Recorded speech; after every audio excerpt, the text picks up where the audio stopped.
एक डॉक्टर का सवाल, टूथब्रश कितने समय बाद रिटायर किया जाता है? चाइनीज ने कहा 1 हफ्ते में, ब्रिटिशर ने कहा 1 महीने में और अमेरिकन ने कहा 3 महीने में। अब आई भारतीय की बारी।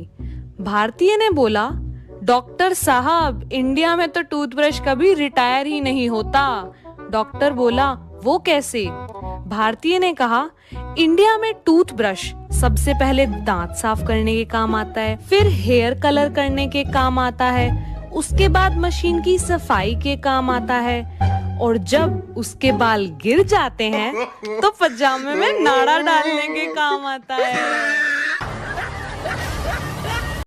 एक जापानी टूरिस्ट इंडिया आया, उसने टैक्सी ली और उसमें बैठ गया। इंडिया का ट्रैफिक देखकर वह थोड़ा परेशान सा लग रहा था और अपने जापान देश की तारीफ करता जा रहा था। तभी रास्ते में एक कार तेज रफ्तार से निकली। तभी उस कार को देखकर वह टूरिस्ट चिल्लाया, अरे वो देखो, टोयोटा की car, made in Japan, very very fast. तभी 5 मिनट बाद एक और कार निकली। वो टूरिस्ट फिर चिल्लाया, अरे ये तो निसान की कार थी, ये भी made in Japan, very very fast. Taxi driver Hindustani था और उस जापानी टूरिस्ट को अपने देश की इतनी तारीफ करना उसे अच्छा नहीं लग रहा था।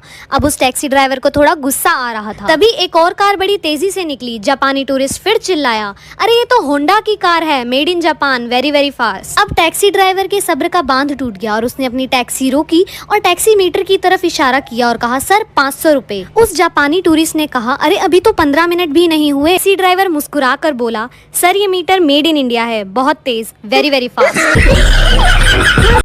माँ अपने बेटे को बोलती है कि बेटा उठ जा, तेरे स्कूल का टाइम हो गया है। बेटा नींद में बोलता है, मेरा मन नहीं है स्कूल जाने का। माँ बोलती है, कोई 2 कारण बता, तू स्कूल क्यों नहीं जाना चाहता? बेटा बोलता है, पहला कारण, कोई बच्चा मुझे पसंद नहीं करता। दूसरा कारण, कोई टीचर भी मुझे पसंद नहीं करती। माँ बोलती है, ये कोई कारण नहीं है, उठ जा, स्कूल जाना ही पड़ेगा। बेटा बोलता है, अच्छा माँ, आप मुझे 2 कारण बताओ, मैं स्कूल क्यों जाऊँ? माँ बोलती है, पहला कारण, तू 40 साल का है, तुझे अपनी जिम्मेदारियां समझनी चाहिए। दूसरा कारण, तू स्कूल का प्रिंसिपल है।